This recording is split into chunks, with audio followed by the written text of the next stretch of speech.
The hum of the truck engine filled the silence. The prosecutor's heart pounded in his chest, the sound louder than the tires rolling over the cold, wet asphalt. His eyes locked on the faint red mark on the driver's wrist, the same symbol he had seen in the burned files back at the cabin. He swallowed hard, trying to stay calm. "Nice night for a drive," the driver said casually, eyes never leaving the road. The prosecutor forced a nod. "Yeah, long night." His voice trembled. "Before we start, hit that like and subscribe button, then comment where you're watching from. Your support keeps these powerful stories coming." Outside, the rain began to fall, soft at first, then heavier, drumming on the windshield. Each drop felt like a countdown. "Where you headed?" the driver asked. "Downtown," the prosecutor lied. "Need to meet someone." The driver smirked. "You sure that's wise? Lot of people out there looking for you tonight."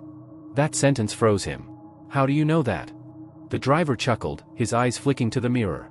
"Let's just say I keep up with the news." Then, without warning, he took a sudden turn off the main road, steering into a dirt path surrounded by trees. The prosecutor's pulse raced. "This isn't the way to downtown." "Shortcut," the driver said calmly. But his tone, it carried something colder than comfort. The prosecutor's hand inched toward his jacket pocket where the flash drive was hidden. He weighed his options. Jump? Attack? Stay quiet? The truck slowed as they entered an open field. Headlights from distant vehicles flickered through the fog, silhouettes moving closer. The prosecutor realized what was happening. "You're delivering me to them," he whispered. The driver smiled faintly.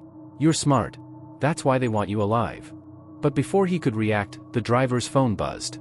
The screen lit up with a name, Director M. The prosecutor's stomach twisted. The driver answered, speaking low but clear. "Yes, I have him. Heading to Site 4. A pause. Then a sharp nod. "Understood." He hung up and turned to the prosecutor. "You should have stopped digging, son." Lightning flashed. The prosecutor saw his reflection in the mirror, dirt-streaked face, eyes wide, sweat mixing with rain. He thought of the journalist's dying words, "Trust no one in the courthouse." Suddenly, he reached forward, yanked the steering wheel, and the truck swerved violently. The driver cursed, losing control as the truck skidded across the muddy field and slammed into a tree. Smoke hissed from the hood. Both men were dazed, blood trickling from their faces. The prosecutor kicked open the door and stumbled out, clutching the flash drive. Behind him, the driver groaned, reaching for a gun. "You can't run from them," he shouted. The prosecutor didn't look back, he sprinted into the darkness, the storm howling around him. He ran until his legs burned, until the lights disappeared. He collapsed under an abandoned gas station canopy, breathing heavily. He pulled out his phone, tried to call Agent Rivera, no signal. Then, headlights appeared in the distance again, one pair, then two, then four. Black SUVs. They had found him. The prosecutor looked around desperately, nowhere to run, nowhere to hide. Then he heard footsteps. From behind the gas pumps, a woman's voice said, "Get in, now." He turned. A sleek black sedan idled nearby. The door was open. Inside sat a woman in a leather coat, Agent Rivera. He ran to her and dove inside as bullets shattered the air. She hit the gas, speeding off into the night. "I told you they'd come for you," she said, eyes fixed on the road. "You have something they'd kill to protect." The prosecutor held up the flash drive. "This is the key, isn't it?" Rivera nodded slowly. "Yes. But there's something you need to know before we use it." She looked at him through the dim dashboard glow, her voice dropping to a whisper. "That flash drive, it's not just about the order." He frowned. "Then what?" She hesitated, her jaw tightening. "It's about you." The prosecutor's blood ran cold. "What are you talking about?" Rivera sighed, eyes filled with a strange sorrow. "You weren't supposed to find any of this. Because according to those files, you were one of them." The car swerved sharply as they entered a tunnel, her words echoing like thunder. The prosecutor turned toward her, stunned. "What do you mean I was one of them?" Before she could answer, a black SUV appeared behind them, headlights flashing. Gunfire erupted, glass shattered, and the sedan spun out of control. The sedan spun across the wet asphalt, tires screeching, glass raining like shattered ice. Agent Rivera yanked the wheel, fighting to keep control as bullets tore through the rear window. The prosecutor ducked low, his ears ringing. The SUV behind them rammed their bumper once, twice, forcing them closer to the tunnel wall. Rivera shouted, "Hold on," and slammed the brakes, sending the SUV flying past them into the concrete barrier with a thunderous crash. Flames erupted behind them as Rivera accelerated again, breath sharp and quick. The tunnel echoed with chaos, the air thick with smoke and fear. "You need to tell me what that means," the prosecutor demanded, clutching the flash drive like a lifeline. Rivera's jaw clenched. Not now. Now, he barked, voice shaking. You said I was one of them, one of who? Rivera sighed, glancing at him with eyes full of regret. The order wasn't just a network of corrupt officials. It was an experiment, one that started over 20 years ago. They built people, trained them, molded them, erased their pasts. You were one of those who got out. The words hit him like a punch to the chest.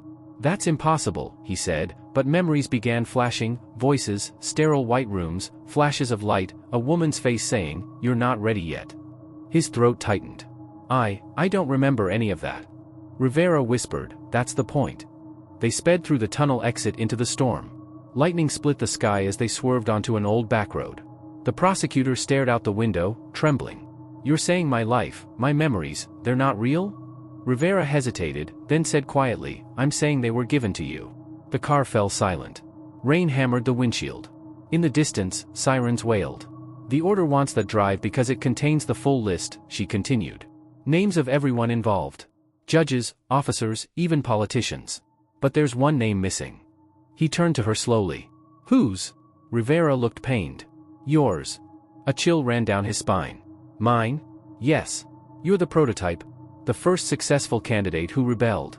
They've been searching for you ever since you disappeared 10 years ago. You didn't just expose corruption, you were their experiment gone wrong. He shook his head in disbelief. Then who am I really?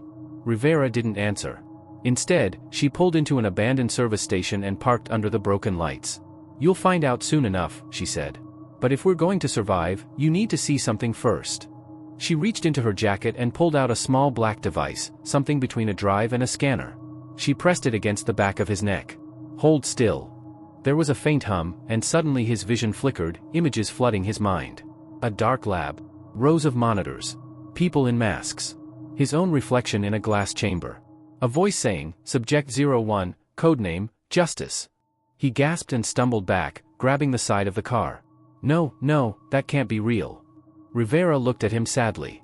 It's who you were before you became the prosecutor. Before they made you forget. Thunder rolled overhead. The prosecutor's eyes burned with fury. Then I'm going to finish what they started, but on my terms. Rivera nodded. Good. Because the files show one more thing. She opened her laptop, revealing a folder labeled Project Resurrection. They're starting again, with new subjects. And one of them is already inside the courthouse. Before he could respond, a faint buzz filled the air, a drone appeared above, its red light blinking rapidly. Rivera's face went pale. They found us. Bullets ripped through the roof as she dove behind the car. The prosecutor hit the ground, clutching the flash drive. The drone exploded, sending sparks flying. Rivera screamed, Run! Get to the woods! But as he turned, a black helicopter descended overhead, floodlights blinding him. A voice echoed through a loudspeaker, cold, familiar, and calm.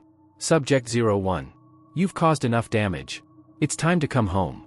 The prosecutor froze. That voice, it was the judge. The same one who mocked him in court. He looked up at the chopper, rain soaking his face, heart pounding. Rivera grabbed his arm. We're out of time. The judge's voice came again, louder. You can't run from who you are, son. The prosecutor stared into the blinding light. For the first time, he didn't feel fear, only rage. He lifted his head and shouted, Then come and get me. The helicopter's door slid open. Figures in tactical gear rappelled down, weapons ready. Rivera pulled a gun from her coat, shouting, Move. And just as the first soldier hit the ground, something inside the prosecutor's wrist began to glow. A faint blue light pulsing beneath his skin. Rivera's eyes widened. Oh my God, it's activating. He looked at her, confused, terrified. What's activating? She whispered, the part of you they couldn't erase. The wind roared. The soldiers surrounded them. The judge's voice growled through the speaker one last time, Welcome back, Subject 01. The prosecutor clenched his fists as the light under his skin grew brighter. Comment below. If you know what Part 4 holds, whether he uses it to destroy the order, or becomes what they created him to be. Also don't forget to follow, subscribe and turn on the notification button for Part 4 the final story.